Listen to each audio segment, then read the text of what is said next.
Oh, hell. Well, you know, it's done been a couple days since I spoke to you about the little metal album thingy-ding, so, I figure it might be time for me to prophesize about what great metal albums are coming out. First one we're going to start with today is going to be Corrosion of Conformity's self-titled 2012 album. Thank you for the introduction, early Kyler. But at any rate, Corrosion of Conformity has been a band that has gained significant acclaim ever since the late 1980s. They had a sound that was very hardcore punk influenced, that had some thrash crossover. Then they shifted the sound a little bit in the 1990s to represent a more heavy metal, a more doom metal, almost like Black Sabbath-y approach, and that has kind of been the way in which they have handled things all the way up to their previous album prior to this one, which was Into the Arms of God. Now, whenever it comes to this album, Corrosion of Conformity, the self-titled release, there's a couple of changes that are very noteworthy that are certainly going to influence the sound of this album. First off, this is the first album since the early 1990s or late 1980s that is not going to feature Pepper Keenan in any capacity.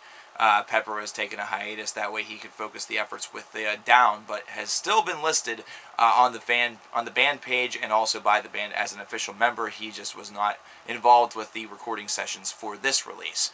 That means that we have a return to vocals for Mike Dean, who did vocals earlier on in the band's career, and also vocal duty is going to be handled also by Woody Weatherman, and the band will be recording as a three-piece. Now, the one thing I will say about Corrosion of Conformity before I even get into this review is that their early material is something that it's considered legendary, but for me it was spotty at best. It was something where I never did quite see the allure. Whenever they transitioned themselves into the 1990s era material with albums such as Animosity, with albums such as Blind, and albums like Deliverance, that's really where I saw some of the best material that the band's put out. In the Arms of God was a good album as well, and even America's Volume Dealer sported some pretty tasty chops for your metal palate.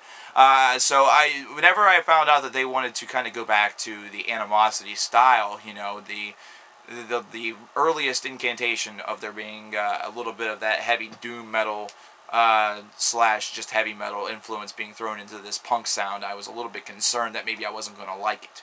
I was very concerned that maybe Mike Dean's vocals, though they're not all of that different than Pepper Keenan's in cadence, just tonally they are. I was worried that maybe I would not enjoy them, and whenever I listened to this record, the very first couple of tracks kind of off-put me a little bit. They were not bad tracks whatsoever. There was just something about it where in the back of my mind, I knew Pepper wasn't there. And it's not to say that I need Pepper for it to be COC, not at all. It's just something where you could almost hear Pepper singing the songs and they had a little bit of a better flow to them.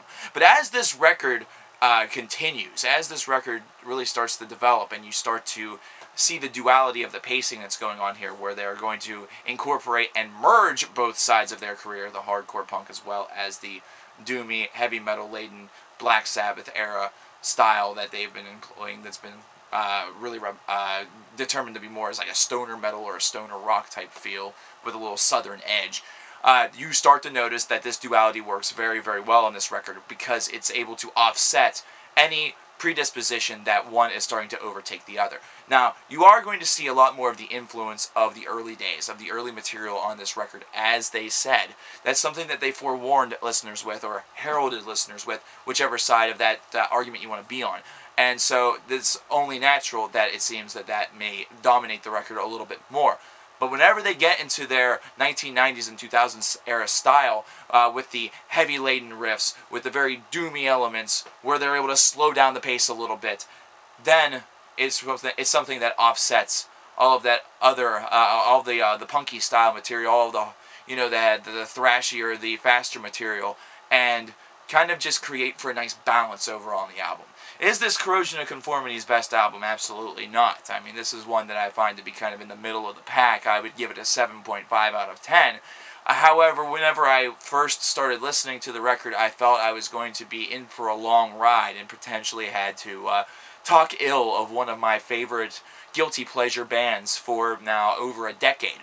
However, that's not something that was the case. Instead, I'm sitting here boasting about how the album has a really nice flow to it and how It's really able to offset both sides of its career, both sides of their career very nicely with the other side. You know, they're able to make a nice harmony between the two, though it may be leaning toward that punky style, that faster style, a little bit more, maybe like a 60-40. But it's just, this is an album where you could almost see yourself turning back the clock, and this is kind of the album that you would see produced right around the time of Animosity, or maybe this is what the original sessions of you know, Blind were, or something like that. There's just a lot of different stories that you could kind of concoct in your brain due to this album, and it's all very kind of nice. I really enjoyed this release. It's something that, you know, reminded me that COC's able to really manipulate different styles, and not to mention not have Pepper at the helm and still produce damn good music, because this is a good album. It's a solid release, you know, and it's certainly not, I'm not here talking ill of it, so there you go. So until next time, cats and kittens, I highly recommend that you check out this COC album and judge for yourself. How do you like the vocals? What do you think about this stylistic shift? Is it something that's not as seismic as maybe I made it out to be? Or is it something that took you by surprise? Let me know.